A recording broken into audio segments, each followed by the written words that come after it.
Hello? Oh, hey, Julia. How's it going in Russia?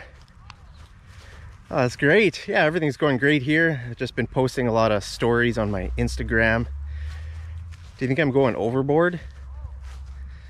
All right, well, hopefully I don't go overboard. Let me know if I'm going overboard, okay? I'll catch you later, all right? Thanks for the call. All right, bye. Hey, guys. Just got a call from my friend Julia in Russia, and she asked what I was up to, and I said, well, you know, I'm posting a lot of stories, a lot of Instagram stories. Hey, are you following me on Instagram?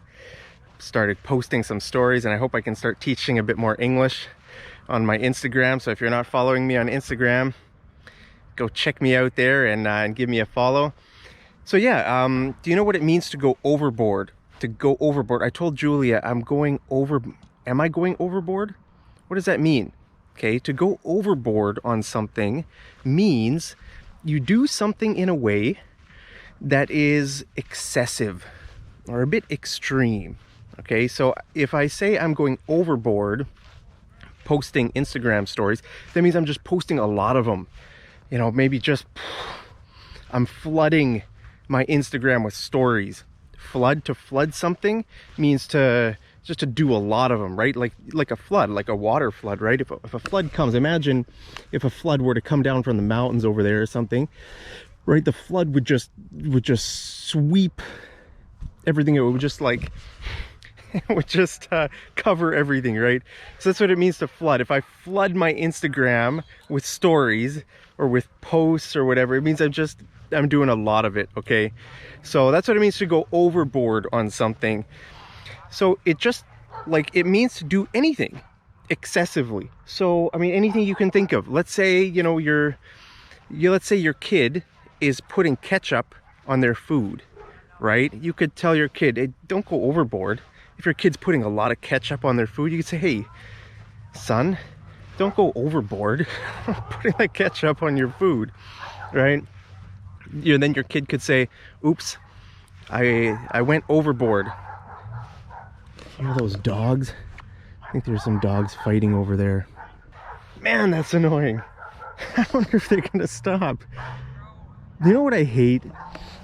One of my pet peeves is when people don't control their animals in public. Like, very often I'm walking around out here, right? And a dog will just come running at me.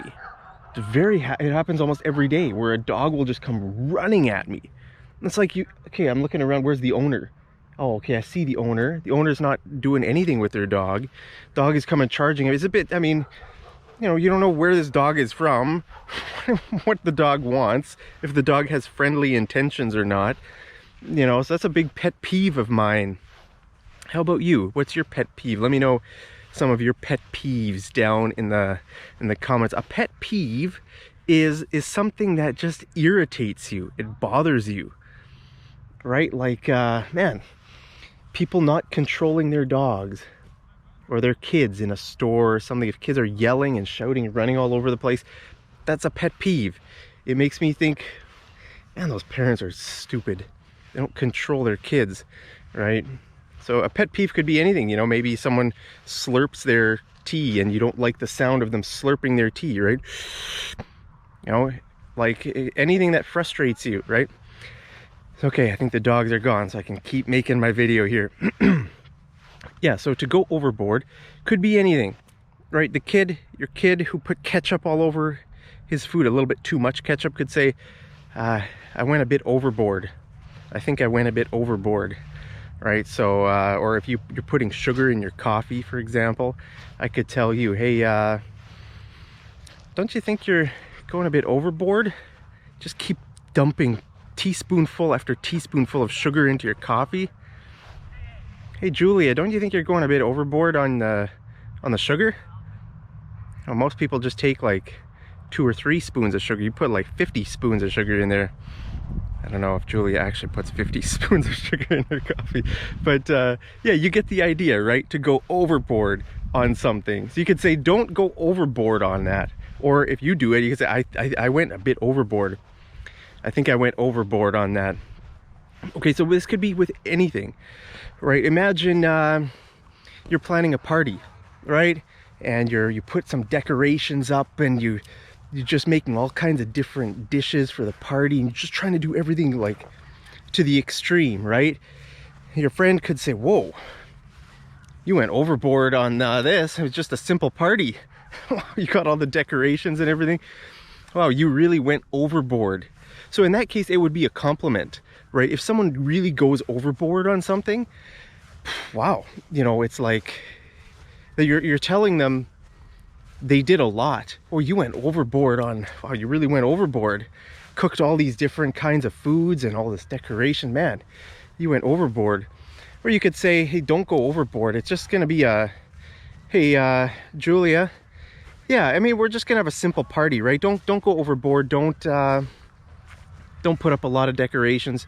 Don't do anything fancy. Don't go overboard, right? Very often, you know, when people have like Christmas parties or something, you know, maybe your grandma cooks a lot of stuff, or she puts up decorations, and maybe that's she's going overboard. So you could tell her, grandma, don't go overboard.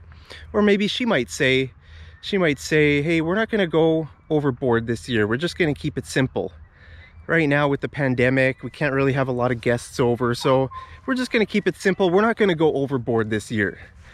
All right, and what other example? You could use it for anything. Like I said, let's say you're getting a haircut, and you tell the barber, you know, take off an inch. I just want, you know, about an inch shorter. Let's say the barber cuts off like 2 or 3 inches. You could say, wow, you really went overboard.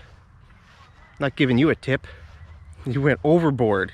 You can tell your friends, I told the barber to take 1 inch off, and he took 3 inches off. He really went overboard. He went overboard. Okay, so this could be for anything, like I said. Anything you can imagine, just to do something in some way that's excessive.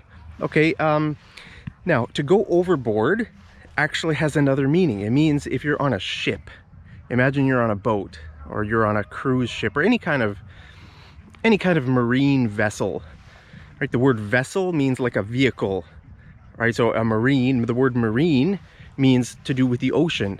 Okay, so if you're on a marine vessel, that means you're on some kind of a ship or a boat, a barge. A barge is kind of like a big boat. Dogs are fighting again. A barge is a big boat that usually carries like cargo. Yeah, a barge. Maybe you'll see a barge floating down the river. If you go to Germany, for example, you'll see the big barges kind of going down the river. The river's there. It's kind of nice to watch a barge going down the river, going under the bridges. The barges are really kind of flat there, so they can fit under the bridges. It's kind of cool to watch. But yeah, so if you're on a marine vessel and you jump off the edge, well, then you went overboard, right? If you're on board the vessel, that means like you're on it, right? If you go overboard, that means you fall off. So, I mean, maybe if people don't like you, they're gonna throw you overboard, right? If you're on a cruise ship or something and you get drunk, you might fall off, you might fall overboard. Or your drunk friends might throw you overboard. Hopefully not. Hopefully they don't get drunk and cast you overboard. But it could happen, right? So that's the other meaning. Overboard could be like a ship, and you're over the edge into the water, overboard. But more commonly, you know, we use this as like an idiom to do something excessively, you know. So see that person swinging over there, the person swinging, you know, let's say they start swinging like faster and faster, and they go like over the top. You could say, man, that person, they're really going overboard. They're really going overboard on their swinging, right? So yeah, it's a very versatile idiom. You can use it for anything, for food stuff, for, you know, for hair cutting, or decorating something, or you know, for driving. Let's say your friend is driving really fast, you could say, hey, don't go overboard. You know, speed limit is 100. You're going 200. Take it easy, buddy. There's no need to go overboard. There's no need to go overboard, right? So it can be used in any situation, really. So let me know, give me an example down there. Just think of a situation where you could use this idiom, go overboard, and let me know your example down in the comments, and I'll tell you if it's good, if it's the right use, or if you, for some reason, it doesn't make any sense. So let me know, have you ever gone overboard? Have you ever gone overboard on a ship? Or have you ever gone overboard in some area in life? I've gone overboard all the time. Sometimes I go overboard at the gym. I just work out too hard, and then my muscles are sore the next day. You could say, yeah, I went a bit overboard at the gym. You know, sometimes maybe you put too much sugar in your tea, or milk in your tea, or anything, you know. Oh, I went a bit overboard. So let me know what you typically go overboard on. Or if you eat a cake, you know, for me, I have a hard time if I eat like a pie or a cake. I mean, I just eat all of it. I don't just eat one piece, I eat the whole thing. So I could say, yeah, I really went overboard. I told myself I was only gonna have one piece, but ended up eating the whole freaking pie. So I went overboard. Sorry about that. Sorry, Grandma, I ate the whole pie. So let me know, what do you like going overboard when you eat cake or pie? Well, hey guys, just ended up here in a school. What's that yellow thing? Should we go investigate this yellow thing? Some sort of a game, some sort of a ball game thing. So these things here on the ground, this is for foursquare. Have you ever played foursquare before? And when you play foursquare, you bounce a ball into the other person's. There's one person there, one person there. So there's 4 people, and you have a ball, and you have to bounce it into their square, and then they have to bounce it into, it bounces right, and then they bounce it into another person's square, and then the person who kind of messes up, they lose the point. But this, let's just take a look at this one here. There's some numbers here. It says 1, 2, 3, and 4. So does this thing move? No, it doesn't move. What is this, guys? I've never played this game. Is this some sort of a game? I guess I'm assuming you throw the ball up into there, like you throw the ball over there and it comes out one of these holes, I guess. I don't know. Let me know in the comments if you've ever played that game. Must be a game because this is a school here. There's a nice moon, and the sun has already set over there. So, well, that's it, guys. Just gonna walk to the grocery store here and pick up some milk. Probably I won't go overboard. I'll just buy 1 jug of milk. If I was gonna buy like 10 jugs of milk, you could tell me, hey Mark, don't go overboard.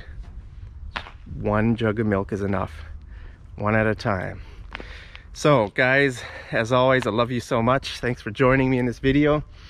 Give me some examples of when you've gone overboard. And well, I'll bid you farewell from beautiful British Columbia, Canada. And as always, I'll see you over in the next episode of Mad English TV. Take care.